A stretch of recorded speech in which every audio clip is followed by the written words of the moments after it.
Պարոն Ավենյան, փաստացի սեպտեմբերի 17-ին կայացած ընտրությունների ժամանակ նախադեպ ցածր մասնակցություններ եղել մոտ 24%, ինչի արդյունքում դուք մոտ 32% ձայն եք հավաքի իշխող ուժը նկատի ունեմ։ Հիմա փաստացի այսօր դուք ընտրվել եք քաղաքապետ ավագանու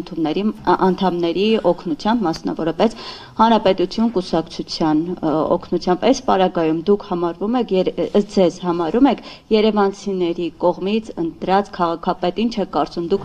որքանով եք նրանց ձայնը, նրանց տեսակետը այս դեպքում արտահայտում, երբ որ ավագանու անդամների օգնությամբ եք ընտրվում, ձեր թույլտվությամբ պարոն Զեյնալյանի նույնպես հարց, պարոն Զեյնալյան, ընտրություններից առաջ սեպտեմբերի 17-ի ձեր թիմակիցների այսպես հայտարարություններից որոշ մեջբերումներ ասում էին, որ այս պահին Նիկոլ Փաշինյանի ուժին ընդդիմադիր միակ ուժը մենք էինք, ասում էին, որ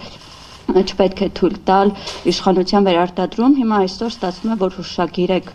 կնքում իշխող ուժի հետ, սա արդյոք չի հակասում ձեր սկզբունքներին ու մինչ այս արած ձեր հայտարարություններին, շնորհակալություն։ Շնորհակալ եմ հարցի համար, նախ կարծում եմ պարոն Զեյնալյանը մի շատ կարևոր բան շեշտեց, որ պաշտոնները ուղղակի ինքնանպատակ չեն եւ դրանք վայելք չեն, դրանք ծառայություն են երևանցիներին։ Երևան քաղաքում երևանցիները իրենց կամքը արտահայտել են գնալով ընտրատեղամասեր եւ իրենց կրկնեմ բոլոր վարչական շրջաններում ամենաշատ ձայները տվել են մեր ուժին եւ պարլամենտական համակարգ ունենալու տրամաբանությունը մեզ մի նոր իրողության մեջ է դնում եւ կարծում եմ այս իրողությունը մեզ հետապնդելու է գալիք շատ տարբեր ընտրություններում ունենալու ենք դեպքեր որտեղ որ ունենալու են կոալիցիոն կառավարման համակարգեր միգուցե ինչ որ դեպքերում լինի 50%-ից ավել մեկ ուժ ձայն ստացած, բայց փաստացի ընտրությունները եղել են ազատ եւ մրցակցային, եղել են արդար, բոլոր են պնդումները նախկինում, որ չգիտեմ վարչական ռեսուրսա կիրառվել, որ ընտրությունները կկեղծվեն, բոլոր այդ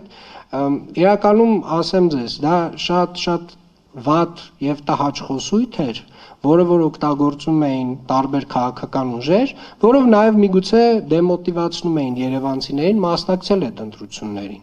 Եվ հետևապես, քանի որ փաստը արձանագրվեց, որ ընտրությունները իրապես արդար էին, իրապես մրցակցային էին, որևէ մեկը չվիճարկեց այդ ընտրությունների արդյունքները, բոլորը ստացվում է, որ ընդունեցին ընտրությունների արդյունքները եւ առաջին հերթին նաեւ մենք։ Ես կարծում եմ լեգիտիմության առումով հարց լինել ուղղակի չի կարող։ Եվ եթե հաշվի առնենք, որ բոլոր վարչական շրջաններում Երևան քաղաքի 12 վարչական շրջաններում երևանցիների քվեն ամենաշատը ստացել է մեր ուժը եւ բարոյական է եւ քաղաքական է այն process-ը, որը որ այսօր տեղի ունեցավ։ Եվ նաեւ մեր կողմից էլ կարծում եմ տրամաբանական է, որ մենք գաղափարական հենքով, ուզում եմ շեշտել, գաղափարական հենքով մեզ հետ նույնական մոտեցումներ ունեցող մեր եւ մեր գործընկերների գաղափարները պետք է նույնական լինեն, որպեսզի կառավարումը կարողանանք իրականացնել, որովհետեւ աջապսանդալ չի կարող լինել, ասենք, չգիտեմ, ինչ որ մի ուժ, որը 180 աստիճան քեզ հետ տարբերվող գաղափարներ ունի քեզանից եւ միասին ինչ որ ուղակի պաշտոններ կիսելու համար դաշինք կազմվի։ Այդպիսի բան չի կարելի անել։ Եվ կարծում եմ այն ինչ որ տեղի է ունենում շատ տրամաբանական է եւ ամենակարևորը լեգիտիմ։